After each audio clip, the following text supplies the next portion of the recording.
Fascist সরকারের আমলে যদি আপনার মায়ের মৃত্যু হতো তাহলে হয়তো কোনো গণমাধ্যম কর্মী সেই খবরও প্রকাশ করার সাহস করতো কিনা আমি জানি না, এবং দেশটা একটা শান্তির দিকে গেছে, কিন্তু সেই শান্তি বজায় রাখার দায়িত্ব মাননীয় প্রধানমন্ত্রী আপনারই।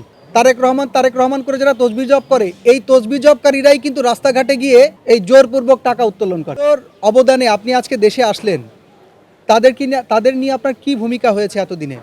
তাদেরকে কতটুকু সম্মানিত করতে পেরেছেন? তাদেরকে কবার ডেকেছেন বা তাদেরকে নিয়ে কয়টা অনুষ্ঠান করেছেন যে আমি তাদের সাথে কথা বলতে চাই, তাদের কষ্ট সম্পর্কে জানতে চাই?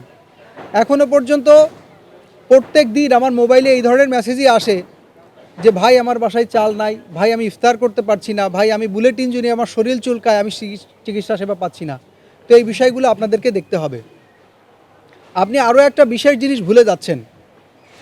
এই অভ্যুত্থানের পরে আমাদের বাংলাদেশ গণপ্রজাতন্ত্রী সরকারের 3 বারের নির্বাচিত আপসহীন নেত্রী বেগম খালেদা জিয়া, তিনি মৃত্যুবরণ করার পরে ওনার জানা যায় যে লক্ষ লক্ষ মানুষের যে সমাগম হয়েছিল সেটাকে আপনি পেতেন? এই ফ্যাসিস্ট সরকারের আমলে যদি আপনার মায়ের মৃত্যু হতো তাহলে হয়তো কোনো গণমাধ্যম কর্মী সেই খবরও প্রকাশ করার সাহস করতো কিনা আমি জানি না। ঠিক। অথচ আপনার মায়ের জানাজায় লক্ষ মানুষের সমাগম, এবং সেখানে আপনি নিজেও বক্তব্য রেখেছেন, এবং দেশটা একটা শান্তির দিকে গেছে, কিন্তু সেই শান্তি বজায় রাখার দায়িত্ব মাননীয় প্রধানমন্ত্রী আপনারই। আরও একটা বিষয় বলি, পুলিশদের যে বিষয়টা বলতেছিলাম, আপনি খুব দ্রুতই পদক্ষেপটা নেন, পুলিশদেরকে কাউন্সিলিং করেন, তাদেরকে আইন শৃঙ্খলা ব্যবস্থার উন্নতির জন্য যেভাবে যা করতে হয় সেই ব্যবস্থা গ্রহণ করেন। না হলে এই দেশ আসলে রসাতলের দিকেই যাবে।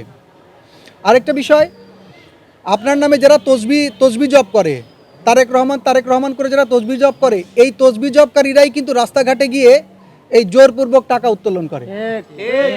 এখন জোরপূর্বক টাকা উত্তোলনকারীকে আমাদের মন্ত্রী কি বলে? চাঁদাবাজি বলে না কি বলে? এটার ভাষা কি আসলে আমার জানা। তো এটাকে কি আমরা চাঁদাবাজি বলবো না কি বলবো এটা তো আমি বুঝতেছি না। তো এটা যদি চাঁদাবাজি হয়ে থাকে তাহলে চাঁদাবাজি সেটা বন্ধ করতে হবে। আর যদি চাঁদাবাজি নাও হয়ে থাকে, তাও যে অন্যায় করে, যে জুলুম করে তাদের থেকে টাকা নেওয়া হচ্ছে, যেহেতু আপনাদের মন্ত্রীর ভাষায় এটাকে কি বলে আপনারা ভালো জানেন, তো আপনারা সেটাকে বন্ধ করুন।